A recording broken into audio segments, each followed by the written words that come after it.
Hi everyone, my name is Katlyn, and some of you might know me as one of the dietitians with the program, but I'm also a certified personal trainer through the American College of Sports Medicine. And today I'm going to be teaching your class about moving with modifications. So some of the objectives that we're going to cover today, we are going to be talking about the main types of exercise, including the recommendations for how much and how often. We're also going to talk about some physical barriers that you all may face and how to overcome those with modifications, as well as some other barriers that you may face. So first up, we have some exercise recommendations. As far as the main types of exercise, you all might already be familiar with these three. The first is cardio, also known as cardiovascular or aerobic. The second is known as strength training, also known as resistance training or weightlifting. And last but not least, you have your flexibility or balance-related exercises.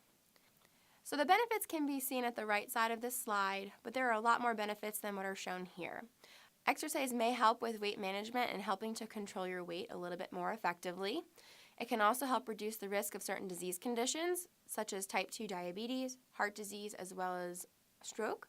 It can also help to strengthen your bones and muscles, and last but not least, it can also help to improve your mood and make you feel better. So on this slide here, you can see a list of some examples of cardiovascular or cardio activities. The benefits of these exercises are to basically aim to get your heart rate up. So cardio means heart, and so that's basically the muscle that we're focusing on with these activities. So as you can see, there's a list written out here. So keep in mind, whatever it is that you enjoy, that's usually what I encourage people to aim for. So some of these examples may include different sporting activities, such as basketball or ice skating, tennis, things of that nature, even certain exercise equipment pieces if you do belong to a fitness facility, or even just dancing around your house or having fun, getting your heart rate up with your kids or other family members. So as far as how much and how often is recommended for these activities, typically we explain this in what's called a FIT principle. So frequency, intensity, time, and type. So for the frequency, generally 3 to 5 days is recommended. For the intensity, this is going to be in either moderate or vigorous activity. So basically it just depends on how high you're getting your heart rate up. As far as the type, like I mentioned before, it's whatever activity that you like to do. And as far as the time is concerned, the general recommendation for most Americans is to aim for 30 to 60 minutes per day or most days of the week, which really equates to about 150 minutes at a time. If this doesn't sound reasonable for you, that's okay. I usually encourage people to focus on their baseline. So if you can only handle 2 minutes on a machine before you feel out of breath, that's the best place to start and eventually increase the amount of time or the distance that you're able to handle. With our strength-related activities, these activities will focus on helping you build muscle mass, which is really important because it will help you to burn more calories more effectively. They also help to tone different areas of your body. So some of these exercises may include using free weights or dumbbells, using your own body weight. A lot of people tend to forget about these, but even doing push-ups against the wall or, standing squats can be really helpful. And even sometimes they may have some specialized group fitness classes at different fitness facilities as well that focus on these.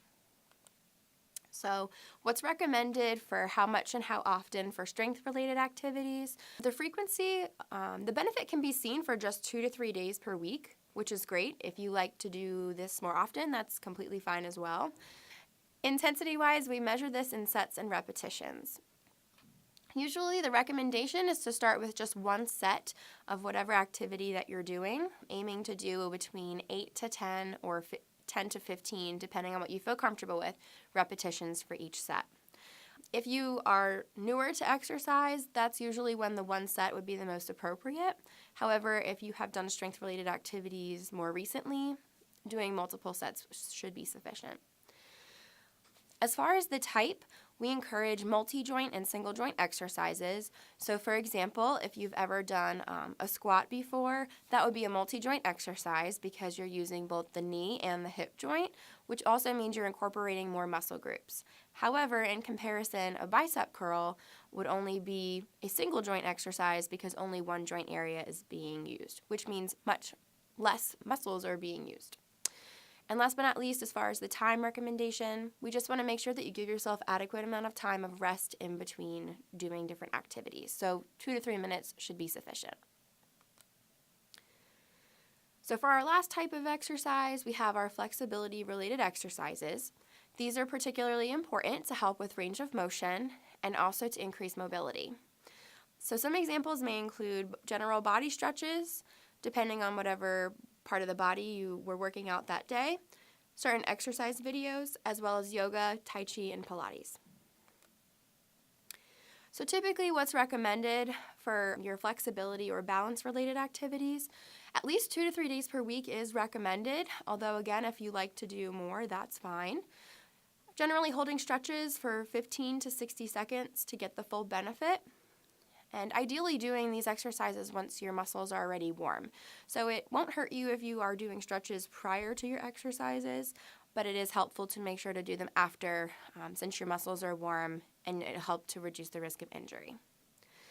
It is also best to perform the stretches in bouts of 10 minutes or so, just to make sure you're giving your body adequate time to relax. And last but not least, making sure to incorporate different major muscle groups as well. So next up, we're going to talk about some common physical barriers that you all may face.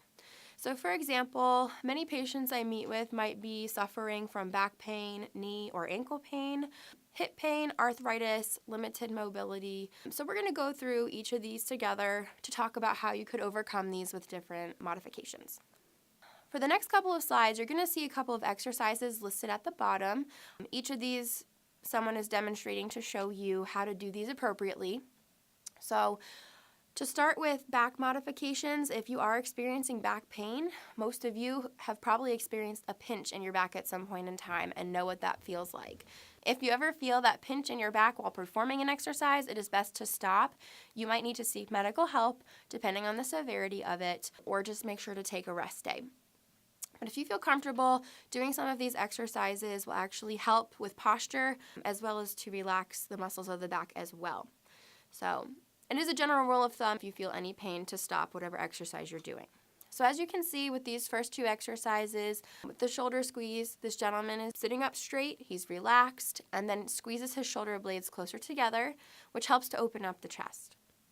On the right side, the seated cat-cow. Now this is actually a chair yoga modification for those of you that have tried this before. To start, the picture is not seen. You would sit up straight in your chair, push your chest out as seen in the first image on the left side, and then round out your back, which would be the cat portion, to help relieve tension of the back as well. Next up, now these exercises do not work out your back in particular. However, these are modifications keeping your back nice and straight so that you won't have any added pressure to the back. So for those of you who may be familiar with wall sits, find a wall that you feel comfortable with, keeping your back nice and flat against the wall, and walking your feet out slightly or a little bit further if you'd like to challenge yourself. If you're doing it right, chances are your quadricep muscles or the front of your legs will start to shake, but make sure to hang on to something if you feel like you need to do so for balance. On the right side, you'll notice partial crunches are listed. Many people who have back issues struggle to do crunches because of the amount of curvature that is added to the spine. However, in this image, the intent of this crunch is to only go up part way, so that way you're not putting as much pressure. You can see that these individuals are laying on a mat, but you do not have to do so. If you have a firm mattress at home, that would be sufficient as well. So next up, you have the alternating arm-leg lift, which is seen on the left side. With this exercise, you would start on your hands and knees and just raise your opposite arm and opposite leg, and then switch sides. So the intent of this exercise is to also work your abdominal or your core muscles as well, while keeping your back nice and straight. Again, not putting very much pressure on the back at all. If you do have some knee concerns, this might be something to consider, as obviously you are on your knees. However, on the right side, there's the straight leg raise. So with this one, this is another great one to work out your abdominal or core muscles.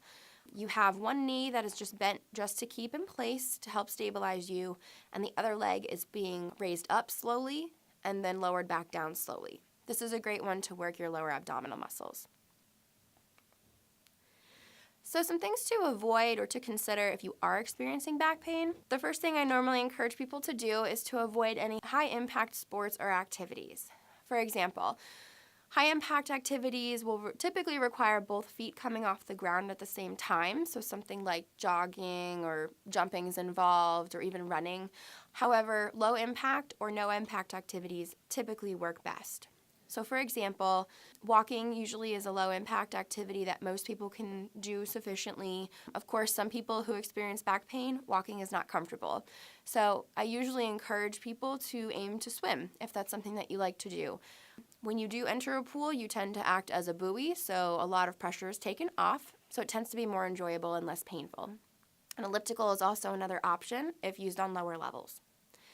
Another thing to consider and keep in mind is poor posture or incorrect form. So making sure to try and sit up straight more often throughout the day. If you're not sure how to perform an exercise, ask someone for help if you're not sure how to perform an exercise. That way we make sure that you don't pose the risk of hurting yourself. As I'm sure those of you with back pain know, it's very easy to do. And last but not least, trying to avoid sitting for long periods of time.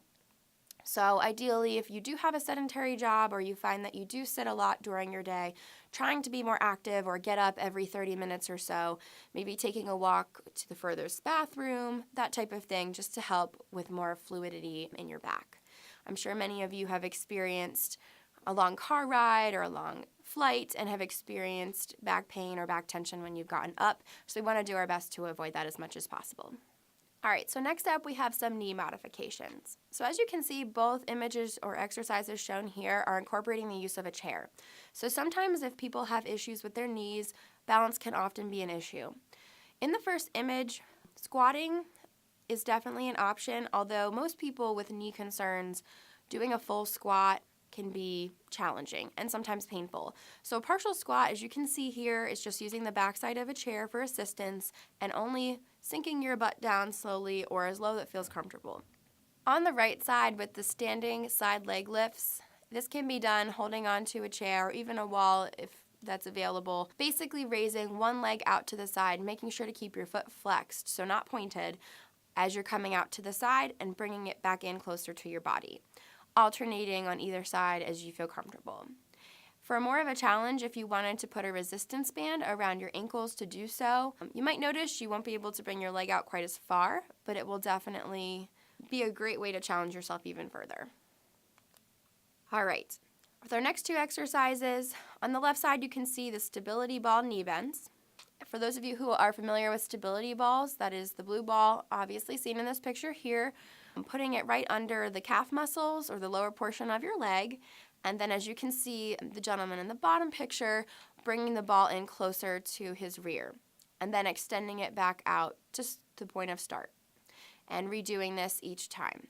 This is going to be a really great exercise to help with the back portion of your legs or your hamstring muscles, as well as the front of your leg muscles or your quadricep muscles as well. On the right side, many of you might be familiar with calf raises.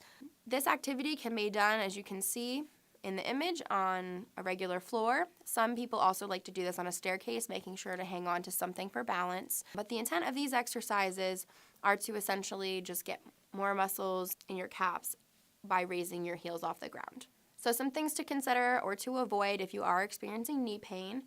First and foremost, any type of exercise that's going to put an excessive amount of pressure or obviously pain in that region. So some of these activities might include running or other high impact sports, such as what we talked about before.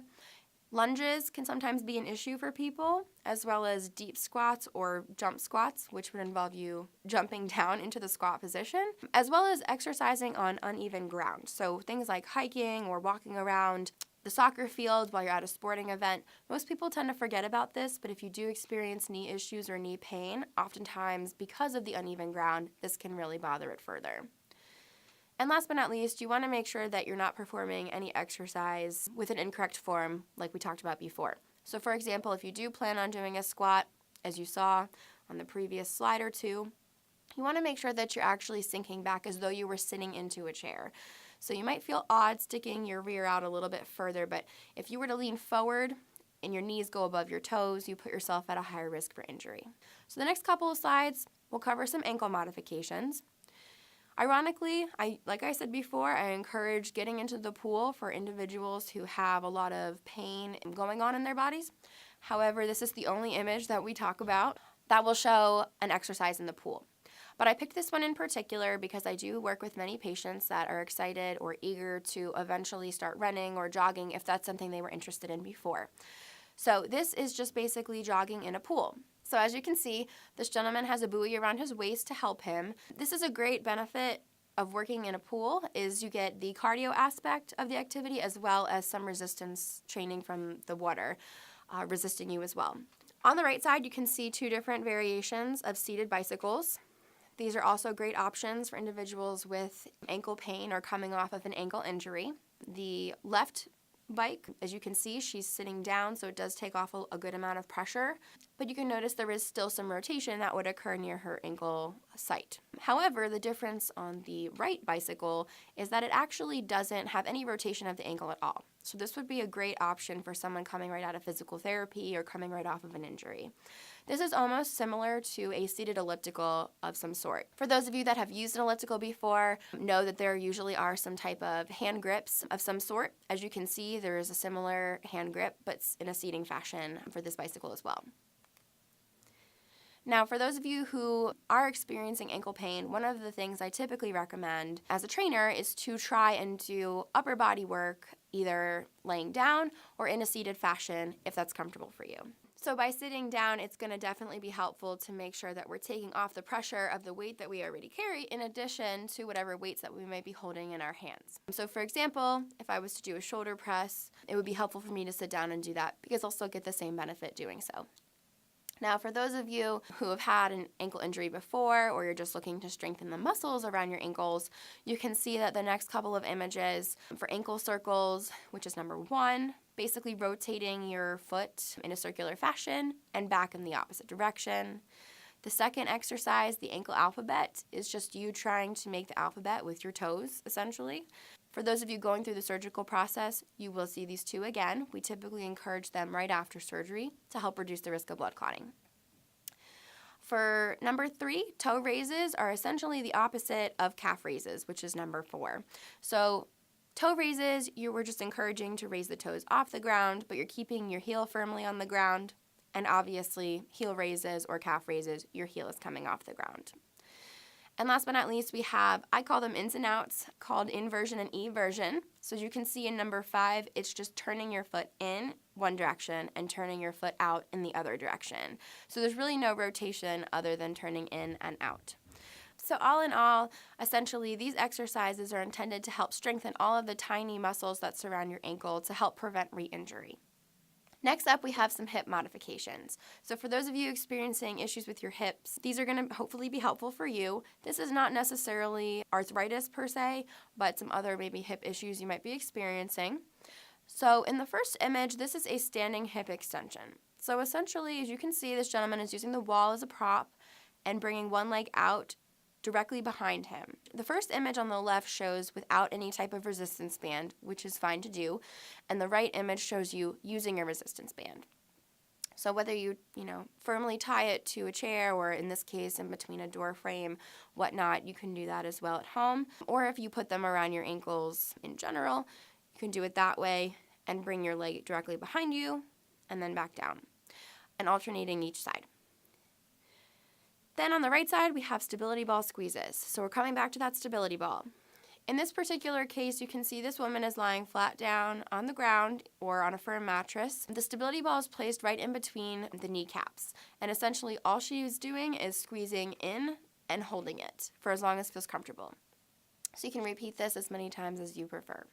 On the left side, we have the bridge pose. This is another yoga modification. Essentially, this one is done. You start by laying down on the ground or on a firm mattress with your back planted into the ground. Your knees are just bent for support. And then what you do is you're going to aim to raise your hips toward the ceiling and hold. You may not be able to hold it for very long at first, but that's okay. Eventually, you'll notice it'll get easier and easier. This is a great exercise to help open up the hips. On the right side, we have the seated hip flexion. So this gentleman, this is another great exercise to do in a seated fashion, and this gentleman is hanging onto the chair for support. He is making sure his foot is flexed, so again, not pointed, and just making sure he's bringing his leg up closer to his chest and then back down, alternating on each side. So, some things to avoid if you're experiencing hip pain. Some of these we talked about before. So again, avoiding things that put a good amount of pain or pressure in this region. Squats usually are not recommended depending on the severity of your hip issue. Lunges can often be a concern. Again, it just depends on preference. And step-ups. So step-ups have their place for those individuals who have hip issues, but typically ones that are weighted, especially if you're coming right off of a hip issue, are not recommended. And in the blue box on the right, you'll notice that the main goal for all of these activities, or all in all, to avoid hip pain, is to help strengthen the muscles that surround your hip joint. So the good news is you have a lot of them. So the glute muscles, also known as your butt muscles, those are one major muscle group to focus on, as well as your hamstring muscles, which would be the muscles in the back side of your leg, and then your quadricep muscles, which are the front portion of your leg. So if you look through the images again, you'll notice that all of those exercises have worked one or more of those groups. Next up, we have arthritis. So for those of you that have ever experienced arthritis before, I'm sure you already know that it is painful inflammation and stiffness of the joints. There are different variations of arthritis, but it is important to know you should always get your doctor's approval before continuing with an exercise regimen. However, there are a couple of things that have been shown to help improve arthritis. All of this information was actually taken directly from the Arthritis Foundation's website. So exercise is actually one of the recommendations to help reduce the constant pressure or pain of arthritis, but again, making sure to get the okay from your doctor. The second thing that can help arthritis is actually reducing stress levels. So with this one, keep in mind, regardless of whether you have arthritis or not, it's always good to help reduce stress levels. But for people with arthritis, when you get stressed out, your muscles typically will tense, which of course your muscles surround your bones and your joints. So the more tense that you get, unfortunately, can also cause additional pain and inflammation. And last but not least, which is probably the reason why most of you are here, is weight loss. So essentially, as you can see listed here, according to the Arthritis Foundation's website, every pound of body weight that is gained, unfortunately, will gain 3 pounds of pressure on the knees and 6 with the hips. I know that sounds very depressing. However, it's the same concept, though, as you're losing weight. So for every pound that you lose, you'll take 3 pounds of pressure off of your knees and 6 pounds off of your hips. So all in all, weight loss is very helpful for arthritis. So this next slide here essentially is going to help you to determine whether you should or shouldn't exercise with your arthritis. So here's how to know when it's okay to exercise when you have arthritis. If you're experiencing mild to moderate pain in a specific joint area prior to working out or exercising, typically this should improve after a few minutes or after you have a light warm-up to help get you started. But if you feel like you need to do low-impact activity, that would be recommended.